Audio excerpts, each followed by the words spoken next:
संकट कटे मिटे सब पीरा, जो सुमिरे हनुमत बलवीरा। जय जय जय हनुमान गोसाई, कृपा करो गुरुदेव की नाई। दोस्तों स्वागत है आपका विवेक क्रिएशन स्टोरीज की एक और सत्य घटना में। आज का ये चमत्कार आपका दिल छू लेगा। इस घटना में हनुमान जी ने फिर एक बार असंभव कार्यों को संभव कर दिखाया। इसलिए दोस्तों रिक्वेस्ट करता हूँ कि वीडियो को आखिर तक जरूर देखें और वीडियो अच्छा लगे तो कमेंट में जय मेहंदीपुर बालाजी अवश्य लिखें। दोस्तों इन भक्त का नाम राहुल त्यागी है और ये हरियाणा के गुड़गांव डिस्ट्रिक्ट के रहने वाले हैं। ये और उनका पूरा परिवार श्री मेहंदीपुर बालाजी को बहुत मानते हैं। राहुल जी की शादी 5 नवंबर 2016 को हुई थी। वो और उनकी वाइफ बहुत खुशी से अपना जीवन बिता रहे थे। उनकी शादी के 1.5 साल पहले उनकी भाई की मृत्यु हो गई थी। उन्हें ब्रेन ट्यूमर जैसी भयानक बीमारी हो गई थी। उनके भाई की मौत के बाद उनके माता पिता बहुत डिप्रेशन में रहने लगे। वो उनके माता पिता को खुशी देना चाहते थे। इसीलिए राहुल जी ने सोचा कि शादी के बाद अगर मेरा बच्चा हो जाता है तो वो उनके भाई की मौत वाली बात धीरे धीरे भूल जाएंगे। भगवान की कृपा से उनकी वाइफ प्रेग्नेंट हुई। उनके माता पिता इस बात को सुनने के बाद बहुत खुश हुए,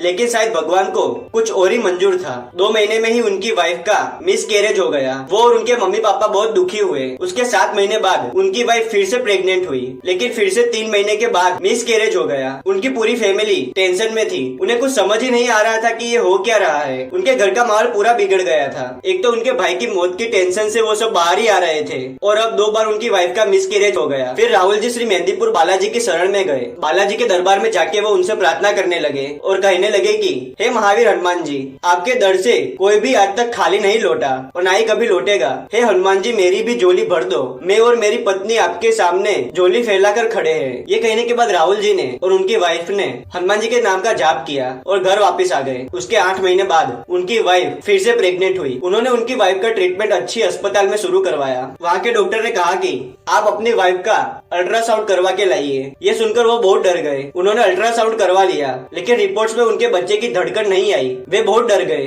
कि इस बार भी कुछ अनर्थ ना हो जाए। उन्होंने श्री हनुमान चालीसा और हनुमान जी के कवच का पाठ किया और हनुमान जी से प्रार्थना की, हे प्रभु हमारी झोली भर दो।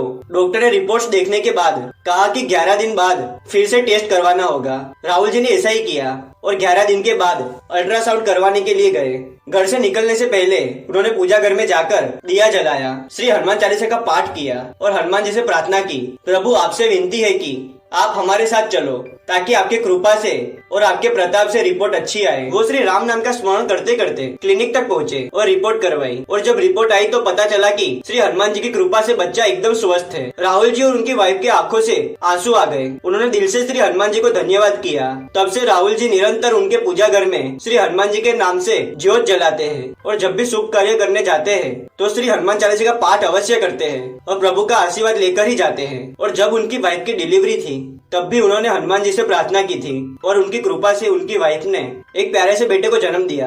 ये सब प्रभु की ही माया है। दोस्तों वीडियो के आखिर में बस इतना ही कहना चाहता हूँ कि अगर आप हनुमान जी को दिल से मानते हैं और श्री राम नाम का स्मरण करते हैं तो प्रभु हमारी विनती अवश्य सुनते हैं। दोस्तों आपके पास श्री हनुमान जी के चमत्कार से जुड़ी कहानी हो तो हमें इंस्टाग्राम या ईमेल पर बता सकते हैं। ये वीडियो पसंद आया तो इसे लाइक कीजिए, चैनल पर नए तो इसे सब्सक्राइब कीजिए। कमेंट में जय श्री राम और जय बजरंग बली जरूर लिखिए। मिलते हैं अगले वीडियो में नई कहानी के साथ। तब तक के लिए धन्यवाद।